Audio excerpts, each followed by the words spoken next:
like I was staying kind of in the countryside, but even starting in middle school, like Zhongshui, the students would take a bus, sometimes a couple of hours, and then stay at school for overnight, like 11 days, and then they'd come back for 2 days, and then 11 days, and then 2 days, and so they were at school all the time, and they'd sleep at school, which is a little different than here. Was it like that in your city?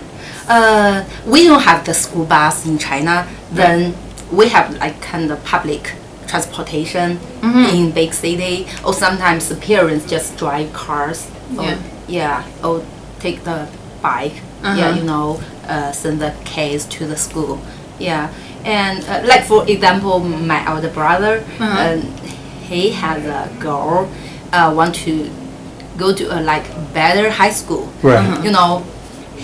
I think my elder brother had to pay for like how much, 70,000 for 1 year. Oh my god! Wow. Yeah. For high school. Yeah. For high school, if otherwise he had to go to the school in his area. And that was tough. And then, but did you live at your school, or you got to come home because you were close?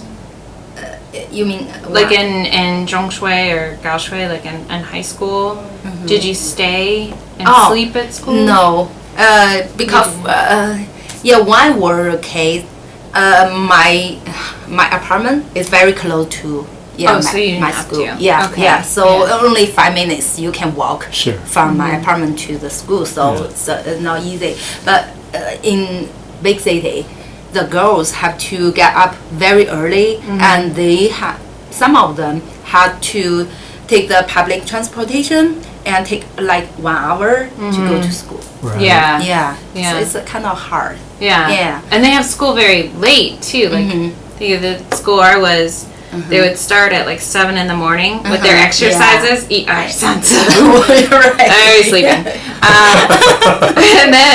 And then, but they would go until maybe 10 at night, having classes. And I've heard there's a lot more repetition. So it's like, okay, you're learning something, but then in the afternoon, there's a lot of repetition of what you've learned. Is that correct? So like if I'm learning my multiplication tables, I would be repeating those over and over and over again. Does that make sense? It feels to me that we don't have that as much in the States. It seems like I was watching a special on China where they would just repeat calculus problems over and over again. Yeah, in China, I'm not so sure right now, but for me, we always do a lot of quiz, like exams, before we go to, to take the exam, the final exam. Okay. Almost every day. You have to do a lot of the calculations, like the exams, quiz, something like this. Okay. That's why people think Chinese people, they have kind of ability, kind of skill to do the exam, to do the quiz. Because they do so much. We practice a lot. You practice a lot. Just because it's not easy for us to get this chance. You have to be kind of excellent. Then you. That was that's what we were talking about there. The pilot program that I was in for the Peace Corps, the Laoshe de Laoshe, was so what I did is there were English teachers who were Chinese, and they would come to the school, and we would teach them different methodologies rather than just rote memorization, like the boy swam here, the boy swam here. So we would teach them like what would happen if you had a conversation with somebody rather than just rote memorization or repeating. So that was because I did the repetition a lot. So I don't know how well it went over, but we tried to teach them different methods to do that. And there was a lot of pressure. I'm glad you're saying that. I mean, so far the kids have more pressure than us, just because they have many homework assignments after school. Right. So, I mean, at the weekend, they still take some like classes, like learn English, learn how to drawing, like holidays. Play some piano, So Okay. the kids is kind of tired. Yeah. I just feel so happy because when I were kid, we don't have this kind of stuff, Yeah, you don't even have enough money to pay for playing piano, right? Yeah. But right now it's more and more kids they try to learn different things.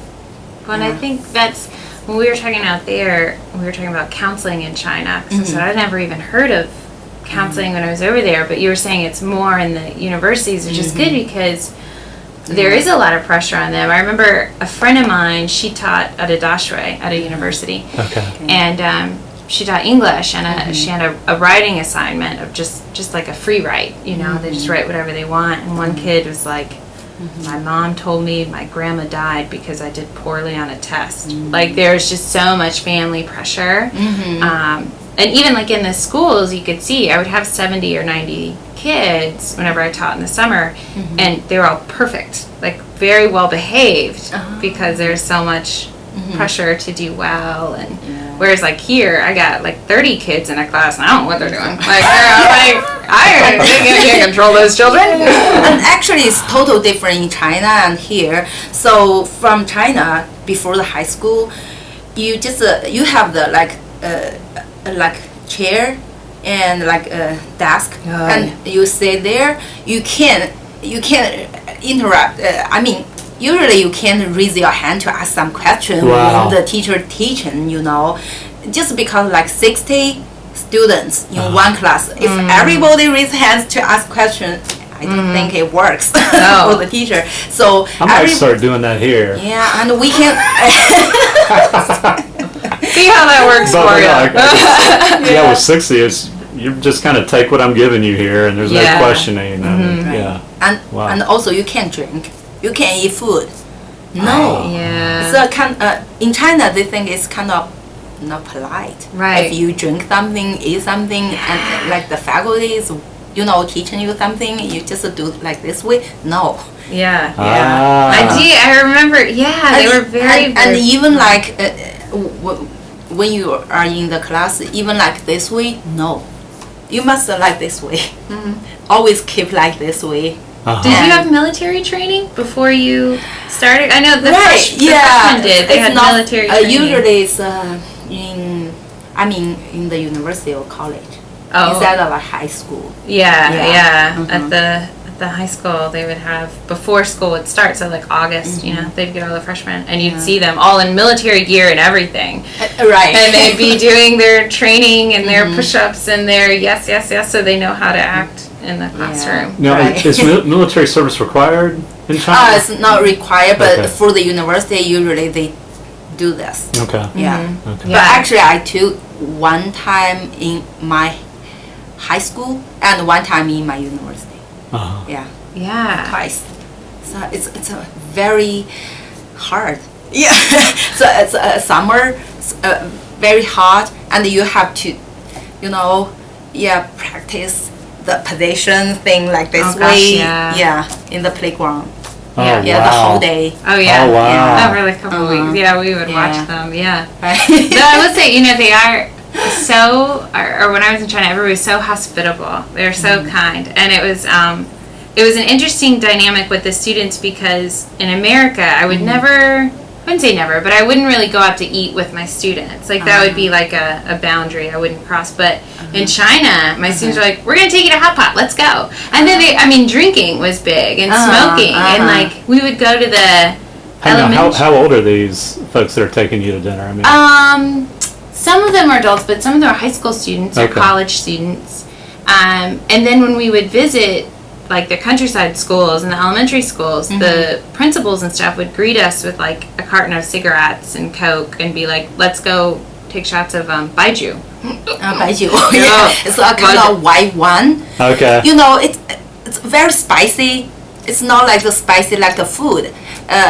My elder brother used to studying here, and he bring a white one for his advisor. His advisor don't know that he drank a big one. Oh my God! I go to hell.